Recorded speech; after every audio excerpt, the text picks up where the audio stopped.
and welcome to my review of the brand new Godzilla movie. Originally, I wasn't really planning to make a review for this, but a lot of people have been asking me my thoughts, so I figured I may as well. First off, I want to point out that I decided not to see this movie in 3D or in IMAX. I wanted a general impression of it just as a film. Now, what did I think of it? Well, overall, I thought it was pretty damn good. It had some really cool action scenes, good characters, and Godzilla himself was badass. I just wish we got to see a little bit more of him. But, as with any Godzilla movie, you don't see as much of him as you would like to. That's just really how it goes. One thing about this film is that it was shot really nice. Of course, during the action scenes everything looks good, but even during the character dialogue scenes I kept saying to myself over and over again, ooh, that's a cool shot, oh my god, that's another really cool shot, holy shit. Typically in Godzilla films, I tend to find the dialogue scenes really boring, but in this film, the camera movements and the angles really helped keep my attention, and it looks really good. On top of all that, I actually enjoyed the dialogue in the film surprisingly, and I liked the characters too. The King of the Monsters himself looks really good in this film. I'm glad they updated the look of the monster, but still kept the same idea of how he should look. Not like in the 1998 film where the monster looks nothing like Godzilla at all.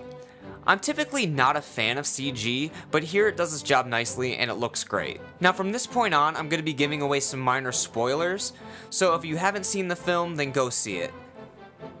Alright, now it's time to look at the film a little bit closer and talk about some of the things that I didn't really care for in it. First of all, the new monsters in the film are nothing special. They're not bad, but they could have been a lot better. I knew going in that there weren't going to be any of the classic monsters that I was familiar with, but I just wish that these new ones could have been a little bit more creative. We've already seen this type of monster before in other films, and I don't mean to beat a dead horse. Yeah, they look like Super 8, blah blah blah, Cloverfield, blah blah blah. Yeah, I fucking get it. But to me, it didn't really matter what they looked like, because I just wanted them to return to one of the classic monsters. Where's King Ghidorah? Where's Rodan? Where's that guy? I would have even accepted that fucking thing. Imagine that in CG. It would have been fucking hilarious. Next, I feel that some of the scenes could have just been cut. I really hate to say this, but Bryan Cranston's character could have just been completely cut from the film and it wouldn't have made a difference. Yeah, it helps create our main character's backstory, and yeah, it gives some more drama, but honestly, he wasn't needed at all. And it's a shame because he was by far the best actor in the film and gave an amazing performance. I just wish that there was more of him because he wasn't utilized effectively.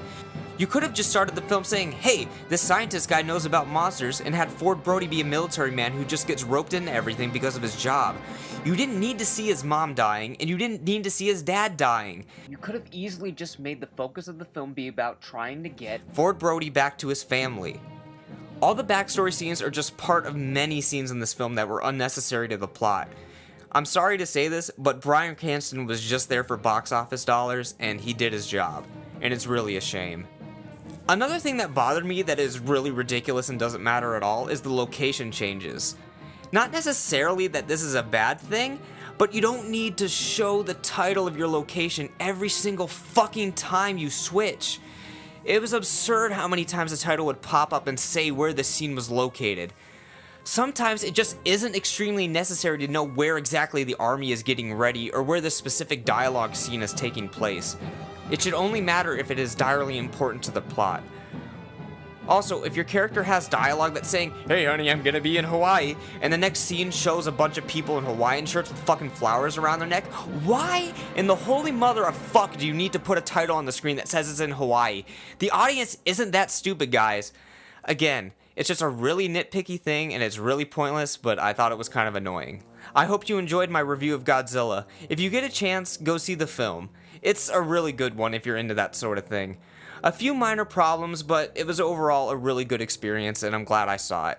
If you like this review, please like this video and subscribe to my channel. Also, check out my good friend Jared's review of the film and his other reviews leading up to the release. Thank you, have a good day. That's a lot of fish.